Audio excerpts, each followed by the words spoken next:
Okay, let's just dive right into this explainer because I want to trigger a complete paradigm shift in how we think about saving money. You know, when you try to save a quick buck on something, only to end up paying double just a month later when it inevitably breaks? Yeah, we've all been there.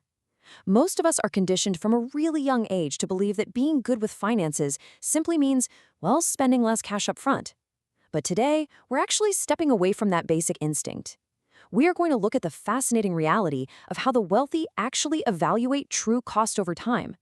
Because as it turns out, desperately avoiding a price tag today often creates a much heavier, way more stressful burden tomorrow.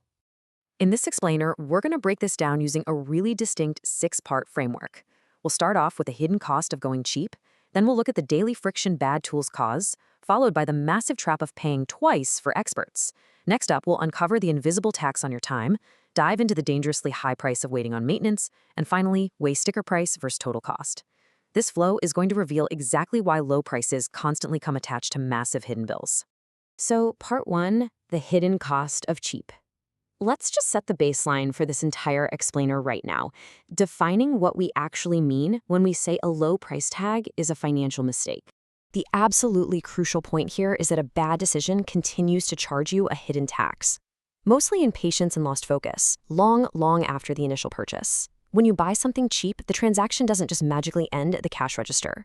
Think about buying a cheap coffee maker that constantly jams and takes 10 minutes to clean every single morning. I mean, if a product is poorly made, you're literally signing up for a daily subscription of low-level frustration. The true definition of cost isn't just the money you hand over once, it's the total experience, the whole shebang, the hassle and the stress that purchase injects into your life over months or even years. Moving to part two, friction in daily life. Let's see how this hidden cost builds up in the physical objects we surround ourselves with every day. Look at your immediate environment right now. The shoes you've got on, the chair you're sitting in, or, maybe that slow laptop that sounds like a jet engine taking off every time you try to open a single spreadsheet. The wealthy don't treat this everyday physical friction as just background noise. But most people, they'll force themselves to work on a laggy computer that constantly shatters their focus, or sleep on a mattress that leaves them completely exhausted, genuinely believing they're being incredibly financially disciplined. But they aren't saving money, not really. They are actively degrading the baseline quality of their daily life. When you look at the differing priorities here, it's wild. Saving where you should be upgrading is completely upside-down thinking. The average mindset heavily hesitates to spend money on, say, a really high-quality desk chair, but then they'll excitedly blow hundreds of dollars on a flashy watch or a status symbol that provides nothing but a temporary emotional high. The wealthy mindset does the exact opposite. They happily invest their capital in the functional items that sit right in the middle of their day because those items directly impact their health, their energy, and their overall output. And at the same time, they completely ignore the luxury theater that only serves to impress strangers. Repeated pain is expensive. Man, that brilliantly captures the essence of this trap. Holding on to a mediocre work setup or a terrible mattress isn't a badge of discipline. It's simply training yourself to get used to a lower quality of life. Repeated irritation, repeated delays, and repeated physical discomfort, they are incredibly expensive because they aggressively drain the vital energy you need to perform at your absolute best. If an object touches your life every single day, it inherently deserves a significantly higher standard.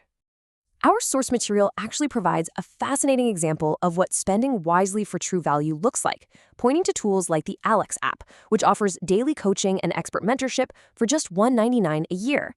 And this perfectly highlights the core of the wealthy mindset.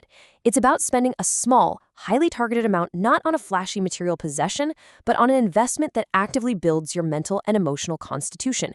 Prioritizing tools that yield a massive daily return on your own capabilities, that is where real wealth is generated. All right, part three, paying twice for experts. Let's look at how trying to save a quick buck on highly important work can completely and utterly backfire on you.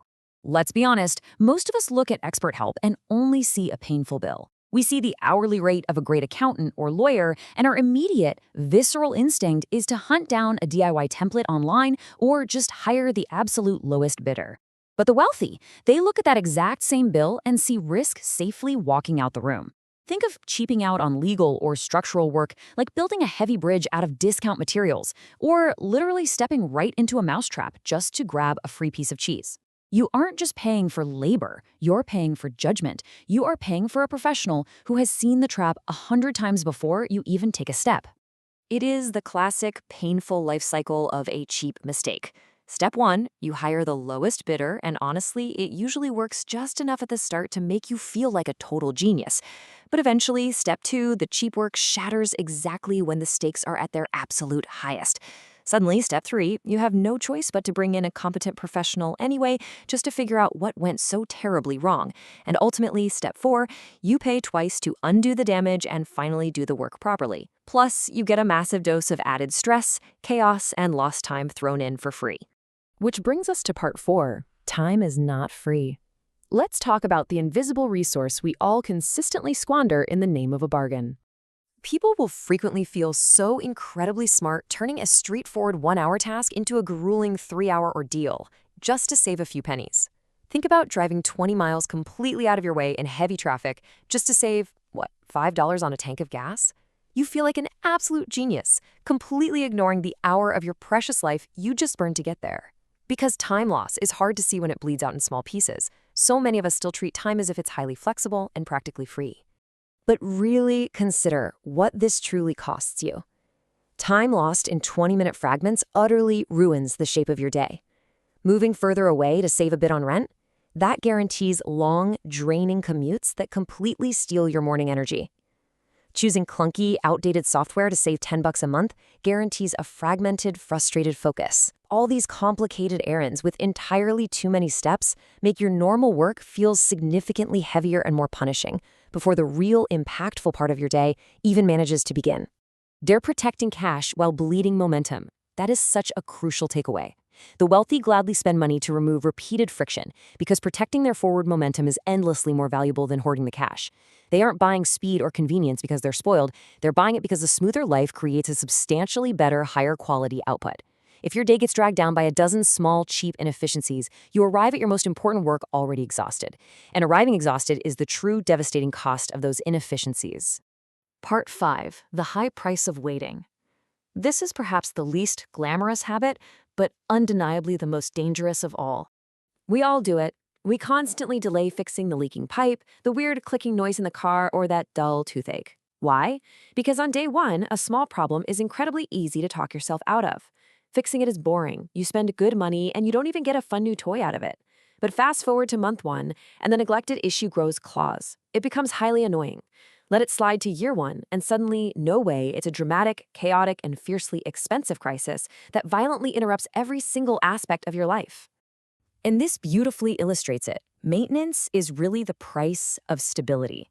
By ignoring the boring, routine upkeep of your body, your finances, your systems, or your home, you are simply trading a small, highly controlled cost for a massive, terrifyingly uncontrolled one. The wealthy absolutely detest the chaos of an uncontrolled cost. They would much rather pay a predictable, boring fee right now to maintain stability than sit around waiting for a neglected problem to explode and pull their focus away from the things they actually want to be building. Finally, part 6, sticker price versus total cost. Let's bring everything we've covered together and look at the ultimate philosophy of how you should evaluate your purchases from here on out. It's a massive, alluring trap to stop at the first number you see. The sticker price is really just the tip of the iceberg, right? It's nothing more than the visible entry point. A cheap hire, a cheap service, or a cheap product often repeats itself until you've actually paid the premium price anyway, but all you've received in return is a terrible, stressful experience. The total cost is the massive weight lurking right beneath the surface. It encompasses all the delays, the rework, and the heavy mental load that decision places on your life long after the receipt is thrown in the trash. So to avoid this trap, this smarter approach is to change your baseline question. Stop just asking, what does it cost today? And start asking, what does it come with? You have to anticipate the hassle, the uncertainty, and the extra decisions permanently attached to that low price tag. Whenever you are faced with a supposedly cheap option, ask yourself directly, how long will this actually last? What does failure realistically look like? Will this inevitably slow me down and completely distract me from more important things later on? Because once you truly learn to see the invisible bills hidden behind low prices, you realize a harsh, undeniable truth. The cheapest option is almost always a luxury you simply cannot afford. So I'll leave you with this final thought as you look around your own life today. What is the true cost of your absolute cheapest habit, and are you finally ready to stop paying for it?